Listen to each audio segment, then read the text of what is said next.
Je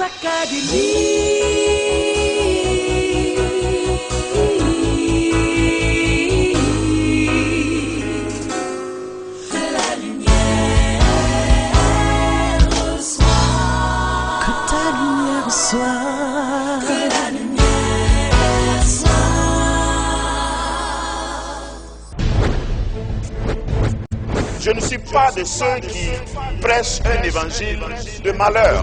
Je ne suis pas en train de vous dire que toute la vie chrétienne se résume en pressoir. Et tu vas souffrir. Plus tu souffres, plus tu es chrétien. Non. Il y a quelque chose en toi que les gens ne vont pas découvrir. Tant que tu ne passes pas par l'église, où tu vas être seul, où tu vas être sur ton lit, tu pleures et les larmes coulent sans que ta voix ne sorte. Je conviens que la plupart des chrétiens visent la couronne. On veut être victorieux. On veut régner avec Christ. Mais avant de t'asseoir dans les lieux célestes, avant de prier, avant de s'asseoir sur son trône, avant de prendre autorité, domination sur toute la terre, est-ce que tu te rends compte que pour pouvoir effectivement manifester ton règne en tant que fils de Dieu, tu dois pouvoir passer le test de la crise, de la croix, avant de recevoir ta couronne. C'est ça la manifestation des fils de Dieu.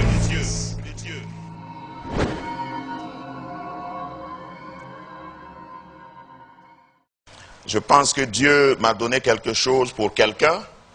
Nous avons, avant Pâques, eu un temps de prière pour briser les voiles.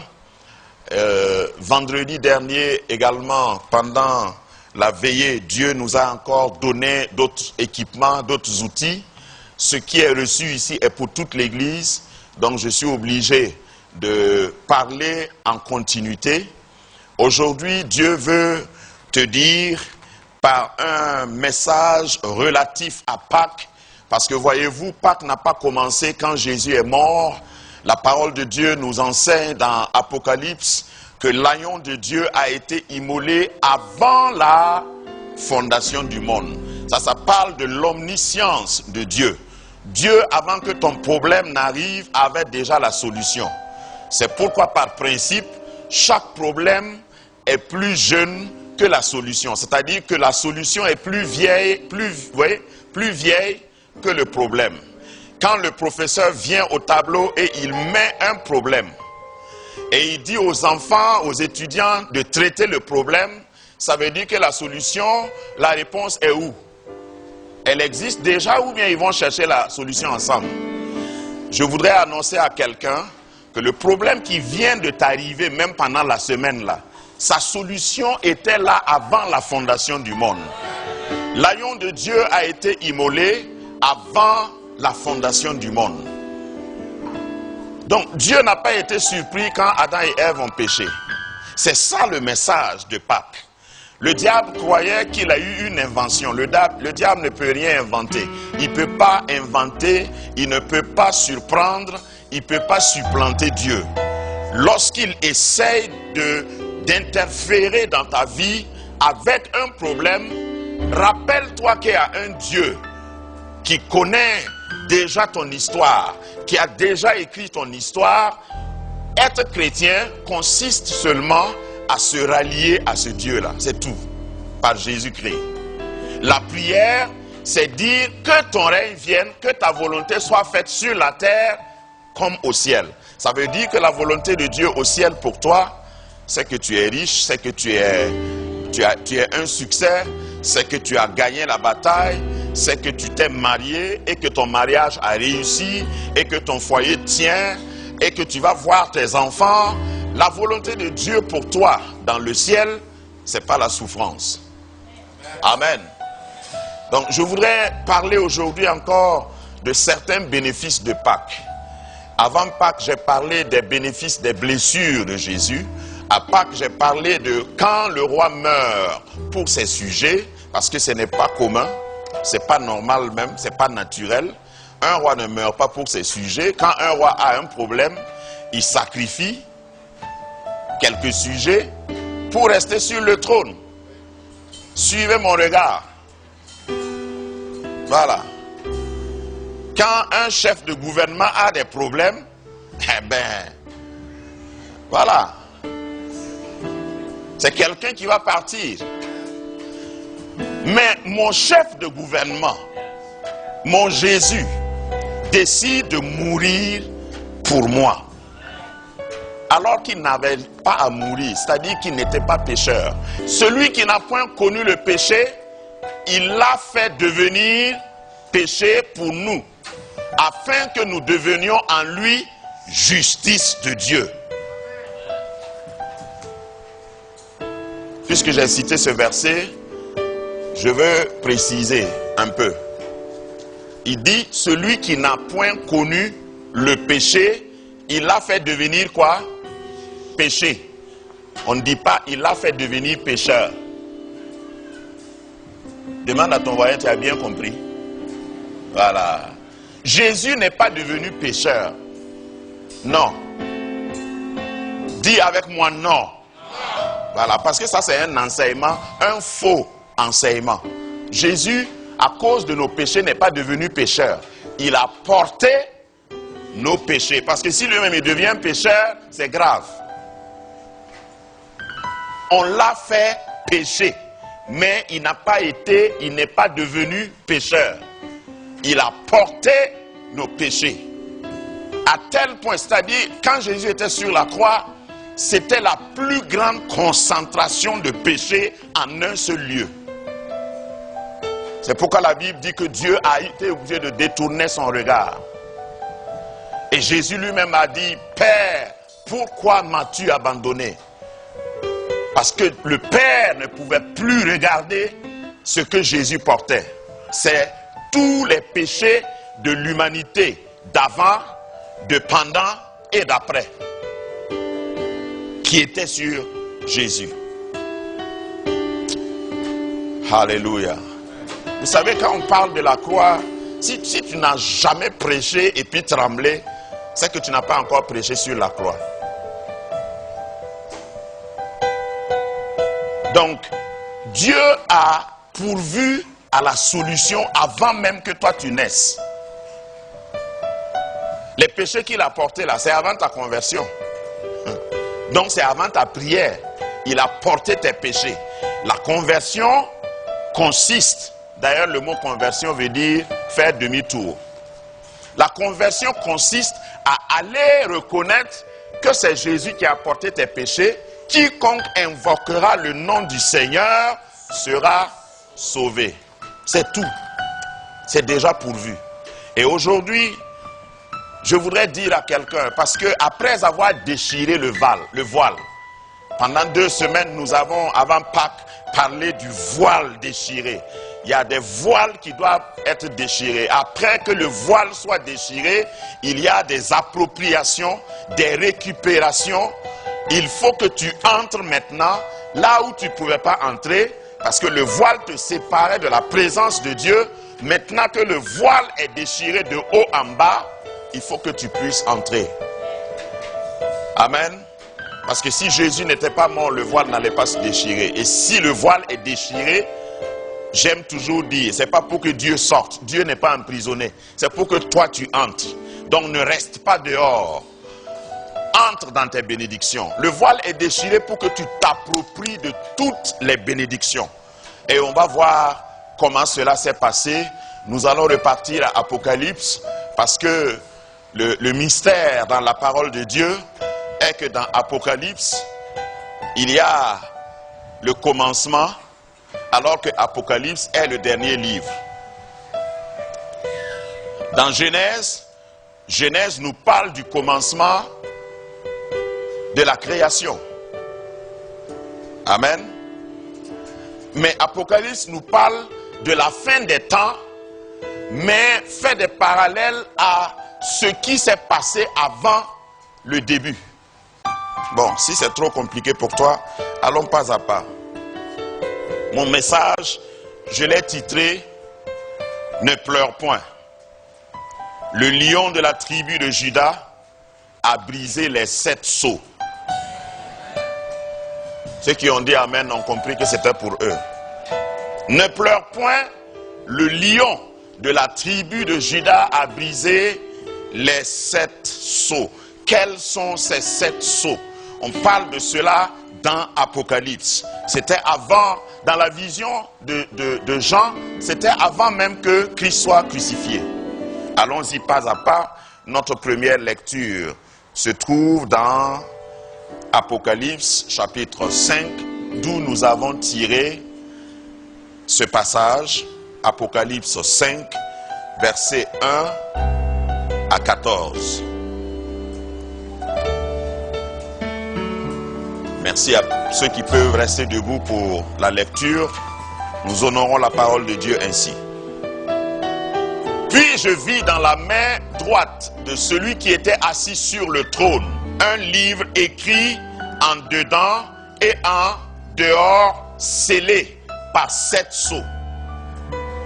Et je vis un ange puissant qui criait d'une voix forte. Qui est dit d'ouvrir le livre et d'en rompre les sceaux? Et personne dans le ciel, ni sur la terre, ni sous la terre, ne put ouvrir le livre, ni le regarder. Et je pleurais beaucoup de ce que personne ne fut trouvé digne d'ouvrir le livre et ni de le regarder. Et l'un des vieillards me dit, ne pleure point, voici le lion de la tribu de Juda, le rejeton de David, a vaincu pour ouvrir le livre et ses 7 sceaux. Et je vis au milieu du trône et des 4 êtres vivants et au milieu des vieillards un agneau qui était là comme immolé. Il avait 7 cornes et 7 yeux qui sont les 7 esprits de Dieu envoyés par toute la terre. Je n'aurai pas le temps d'expliquer ça, mais si tu t'accroches à ça et tu es troublé, ça veut dire simplement la perfection. Dieu a des yeux de perfection. Il voit parfaitement. 7. Ça ne veut pas dire que faut pas avoir une image d'un monstre. Les 7 yeux et les 7 cornes parlent d'une puissance parfaite. Les cornes parlent de la puissance parfaite. Et les 7 yeux parlent de la connaissance parfaite de Dieu. Tu n'as rien à expliquer à mon Dieu. Il connaît tout. Amen. Il vint et il prit le livre de la main droite de celui qui était assis sur le trône. Quand il eut pris le livre, les 4 êtres vivants et les 24 vieillards se prosternèrent devant l'agneau, tenant chacun une harpe et des coupes d'or remplies de parfums, qui sont nos prières. Je ne sais pas si tu pries. Voilà une révélation pour t'inciter à prier. Si tu ne pries pas, tu n'as pas de parfum au ciel. Continuons. Et il chantait un cantique nouveau en disant, tu es digne de prendre le livre et d'en ouvrir les sceaux, car tu as été immolé et tu as racheté pour Dieu par ton sang des hommes de toute race, de toute tribu, de toute langue, de tout peuple et de toute nation, y compris le Burkina Faso. Tu as fait d'eux un royaume de sacrificateurs pour notre Dieu, et ils régneront où? Est-ce que tu as commencé à rire même? Et ils régneront sur la terre. Je regardais, j'entendis la voix de beaucoup d'anges autour du trône, des êtres vivants et des vieillards, et leur nombre était des myriades de myriades et des milliers de milliers. C'est-à-dire, on ne peut pas compter. Toi, tu croyais que les anges là sont pas nombreux. Il disait d'une voix forte, l'agneau qui a été immolé est digne de recevoir, comptez avec moi, la puissance 1, la richesse 2, la sagesse 3, la force, l'honneur, la gloire et la louange. Et toutes les créatures qui sont dans le ciel, sur la terre, sous la terre, sur la mer et tout ce qui s'y trouve. Je les entendis qui disaient, à celui qui est assis sur le trône et à l'agneau, soit la louange, l'honneur, la gloire, la force au siècle des siècles. Amen. Seigneur, bénis ta parole. Donne-moi l'onction pour cette fonction. Donne-moi de parler comme venant de ta part. Seigneur, que le plus petit comprenne, que le plus grand comprenne. Seigneur, que parmi nous, celui qui pleurait ne pleure plus, qu'il puisse s'adosser, s'approprier de ta victoire et qu'il puisse régner sur la terre. Parce que l'agneau a vaincu, parce que le lion de la tribu de Juda a vaincu, il a rompu les sceaux. Merci Seigneur, parce que quelqu'un va récupérer toutes les clés pour régner dans le nom puissant de Jésus. Amen. Reprenez vos places, merci. Ce livre est de Jean et il appartient à ce qu'on appelle dans les grandes divisions de la Bible les livres prophétiques ou les livres apocalyptiques. Ce sont des livres qui décrivent des visions. Et à l'époque de Jean, j'aime toujours préciser, Jean a vu des choses dont il n'avait pas les noms, dont il n'avait pas le vocabulaire d'abord. Parce que si en 1950, ça c'est une parenthèse, enfin un exemple que je prends. Si en 1950, on disait à mon vieux papa au village qu'un jour, il pouvait s'asseoir sur son fauteuil, sous son manguier, dans le village qui n'a ni électricité, ni eau courante, ni poteau de téléphone en 1950. Si on lui disait qu'un jour viendra où il va s'asseoir là où il s'assoit toujours, et puis il va prendre un petit appareil qu'on appelle téléphone portable et parler à son petit-fils qui est aux États-Unis, il allait dire « tu blasphèmes ». Grâce Académie, c'est votre centre chrétien dont la mission est d'adorer Dieu et de servir tout l'homme. Nous tirons notre fondement de Ésaïe 58, le verset 12, qui dit « Les tiens rebâtiront sur d'anciennes ruines, tu releveras des fondements antiques, on t'appellera réparateur des brèches, celui qui restaure les chemins, qui rend le pays habitable. » Notre credo, l'unité dans les choses essentielles, la liberté utile dans les choses non essentielles et l'amour en toutes choses. Si en 1950, on disait à mon vieux papa au village qu'un jour, il pouvait s'asseoir sur son fauteuil, sous son manguier, dans le village qui n'a ni électricité, ni eau courante, ni poteau de téléphone en 1950, si on lui disait qu'un jour viendra où il va s'asseoir là où il s'assoit toujours, et puis il va prendre un petit appareil qu'on appelle téléphone portable et parler à son petit-fils qui est aux États-Unis, il allait dire « tu blasphèmes ». Est-ce que vous comprenez l'exemple que j'ai donné? Si à cette époque-là même, il rêvait qu'il était assis sur, j'allais dire, son âne, dans le champ, en train de parler à son fils à Ouaga. S'il rêve de ça, il va prier pour dire, Seigneur, dans le nom de Jésus, je lis tous ces cauchemars. Parce qu'il ne va pas croire. Mais est-ce que ce n'est pas une réalité aujourd'hui? Quand vous lisez l'Apocalypse, pensez à quelqu'un qui a vu des choses dont il ne pouvait pas décrire. Il n'y avait ni le langage, ni les noms. Par exemple, il parle par exemple, d'une bête qui sort de la mer, ou des oiseaux qui volaient, hein, et qui avaient des ailes puissantes qui pouvaient transporter des choses. S'il y avait l'avion, il allait dire un avion gros porteur. Et toi, tu allais comprendre. Mais il n'y avait pas l'avion en ce moment. Ça, c'est ce que renferment les livres et apocalyptiques et prophétiques. Souvent, celui qui voit très loin, comme les Ézéchiel, comme Jean que nous venons de lire, vous lisez et vous n'arrivez pas à comprendre. Mais ce n'est pas de sa faute. J'ai dit ça pour introduire parce qu'il y a certains parmi vous qui ont peur du livre d'Apocalypse. Vous ne lisez jamais ça. Quand vous voulez méditer, vous sautez ça. Il ne faut pas sauter, c'est la Bible. Et Jean a quelque chose à te montrer, à te révéler. Voilà que Jean reçoit de Dieu des instructions, une image, une scène qui s'est passée autour du trône de Dieu. À l'époque de Jean, les livres étaient des parchemins. Les livres n'étaient pas reliés comme aujourd'hui.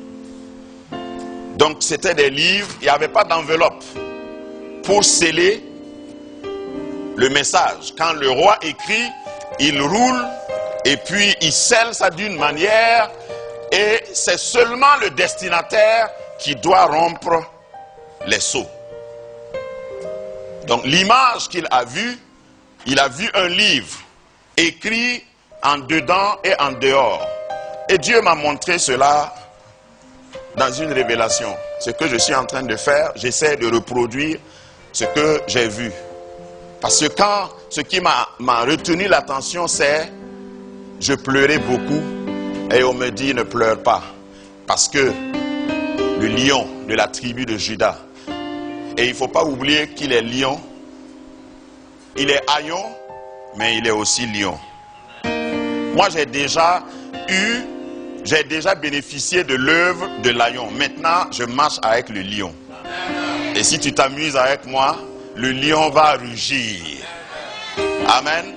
Il dit qu'il a vu un livre qui ressemblait peut-être à ça. Scellé de 7 sceaux.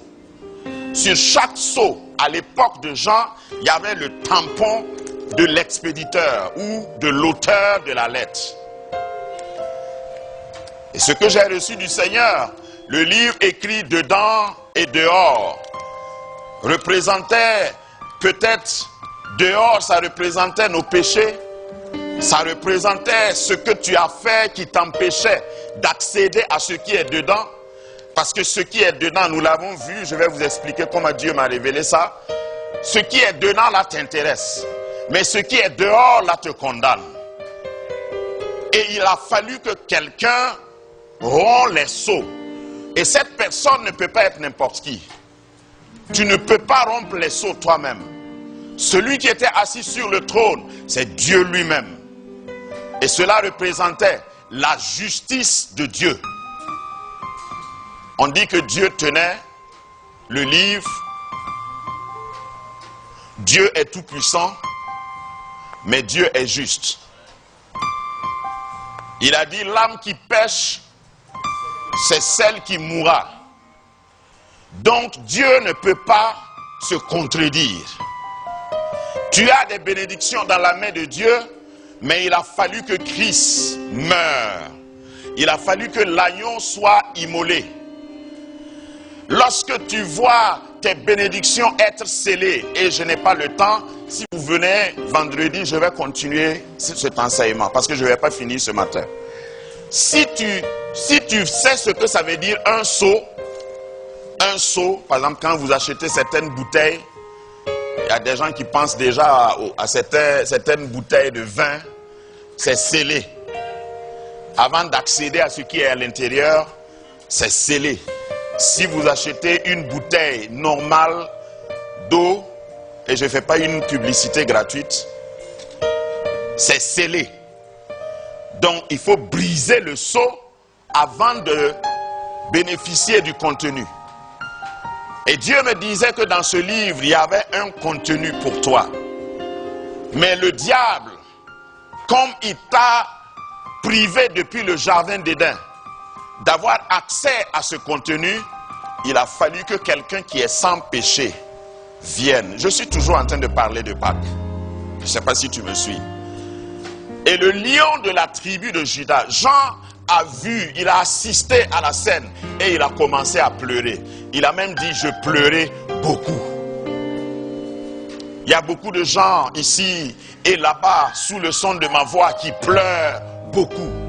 Tu pleures parce que tu as perdu quelque chose. Tu pleures parce que tu sais que tu dois avoir, mais tu n'as pas. Tu pleures parce qu'on t'a retiré quelque chose. Et on a scellé ça 7 fois. Mais je suis là pour annoncer qu'il y a un lion, le lion de la tribu de Juda.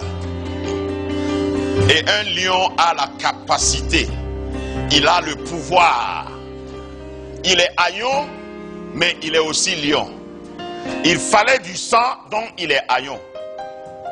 Il se fait haillon pour que son sang coule. Parce que les seaux avec les tampons vont être brisés par le sang. Mais il faut une puissance d'un lion pour ouvrir le livre. Donc le lion de la tribu de Juda vient dans ta vie, quels que soient les sauts. Saut de la défaite, saut de l'improductivité, saut du chômage et de la pauvreté, saut tout ce qui est scellé, il vient et il commence.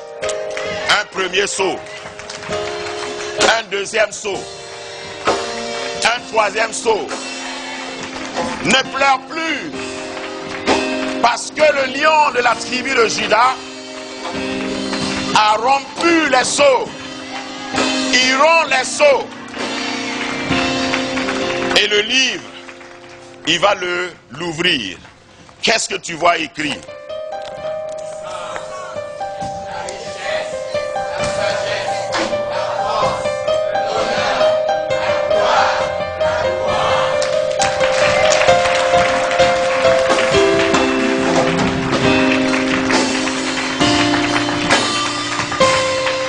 Au fait, ça c'était pour toi.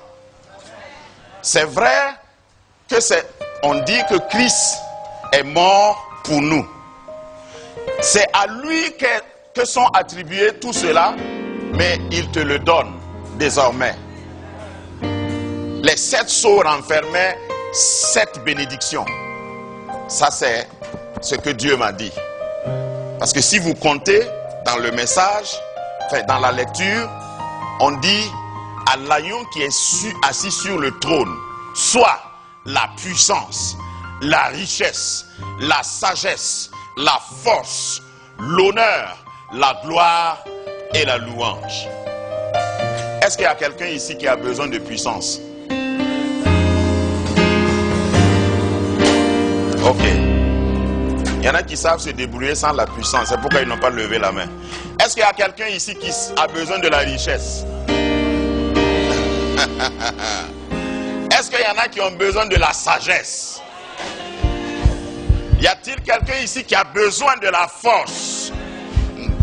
Il y en a qui ont besoin de l'honneur ici? Est-ce qu'il y a quelqu'un qui a besoin de la gloire? Est-ce qu'il y en a qui ont besoin de la louange? Ça, c'est des choses que la croix, la mort de Christ vient rétablir dans ta vie. Il a rompu les sceaux pour que tu deviennes puissant, que tu deviennes puissante. Pas puissant ou puissante pour écraser les autres, mais pour te défendre. Si tu n'es pas puissant, tu n'as pas de défense. Et si tu vis depuis un certain temps, je ne dis même pas longtemps, si tu vis depuis un certain temps, tu sais qu'il y a des gens qui viennent simplement pour t'écraser. Et tu as besoin de puissance. Quand on veut t'écraser, tu es puissant, tu les soulèves et tu les terrasses. Et moi, j'aime ce que le lion de la tribu de Juda a fait pour moi. J'ai appris quelque part, je vais vous parler un peu du lion. Pourquoi on parle du lion de la tribu de Juda? J'ai appris quelque part que les lions mâles ne chassent pas. Les lions mâles se mettent quelque part et puis le lion dort 20 heures sur 24. Il n'a pas besoin de travailler. En 24 heures, il dort 20 heures. Il n'a pas peur. Les 4 heures là, ça suffit pour qu'il travaille, il mange et il revient encore, il dort. Oh, est-ce qu'il y a un fils de lion ici? Parce que quand le lion a faim, il se lève en 4 heures, c'est fini. Puisqu'il ne prépare pas, il mange cru. Et il sait où trouver ce qu'il lui faut. Entre maintenant dans la puissance du lion. Si le lion met bas, c'est un lion. Donc tu dois être un lion, une lionne. À cause du sacrifice de Jésus. Il a rompu les sceaux pour que toi tu puisses jouir de tout ce qu'il a récupéré. Je disais que le lion ne chasse pas, mais les lions travaillent un peu plus que les lions. Et ce chercheur l'a dit, c'est un zoologue, il dit que quand la lionne se lève avec ses petits, il leur dit, allez vers ce buisson-là, cette prairie. Parce que j'entends et je sens qu'il y a des animaux derrière ici. Quand les animaux vont venir à mon niveau, je vais me lever et je vais rugir. Quand je vais rugir, les animaux vont tous fuir dans votre direction. Arrivez à votre direction, levez-vous et faites votre choix.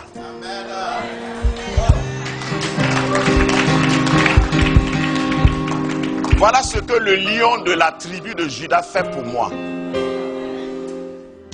Rebâtir, restaurer, réparer, relever, rendre le pays habitable.